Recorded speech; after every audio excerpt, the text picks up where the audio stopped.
सुनियो रे अर्ज मारियो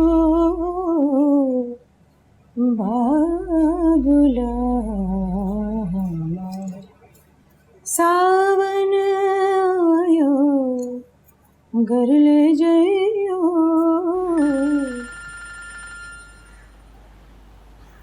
अरे फोन बज रहा है।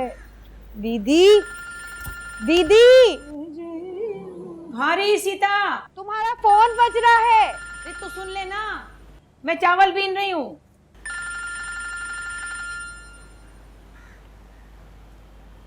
हेलो, क्या? कहाँ? क्या? दीदी,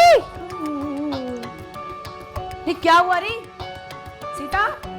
दीदी जल्दी आओ। अरे क्या हुआ रे, क्या हुआ? वो रतन। क्या हुआ रतन को? रतन को क्या हुआ? नहीं नहीं कुछ नहीं, बस चलो मेरे साथ।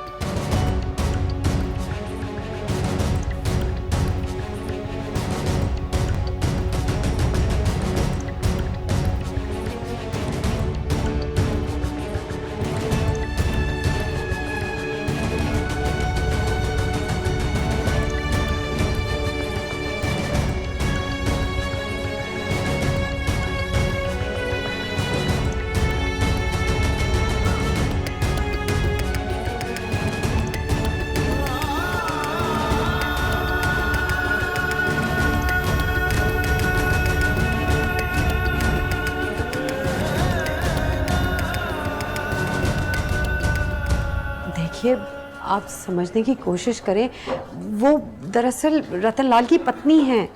मैं समझ रहा हूँ, लेकिन ये पुलिस केस है, उनकी बीवी को तो बताना पड़ेगा। देखिए, वो इस वक्त बहुत परेशान हैं। अगर उन्हें पता चला कि रतन को 2 गोलियां लगी हैं तो 2 सेकंड में इस पूरे अस्पताल को सर पे उठा लेंगी।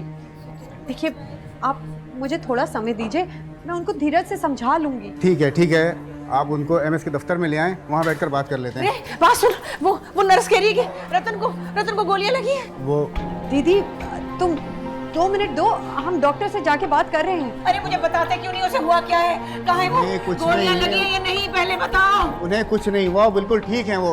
उन्हें सिर्फ 2 गोलियां और अरे मुझे बताते क्यों नहीं, और रतन को क्या हुआ है, जल्दी बता, मैं तेरी जान ले लूंगी। दीदी चुप करो, मैंने मना किया है इन्हें बताने से। अब चुप करो।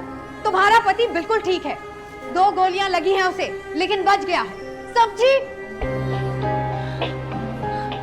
कहाँ है मेरा दिलबर?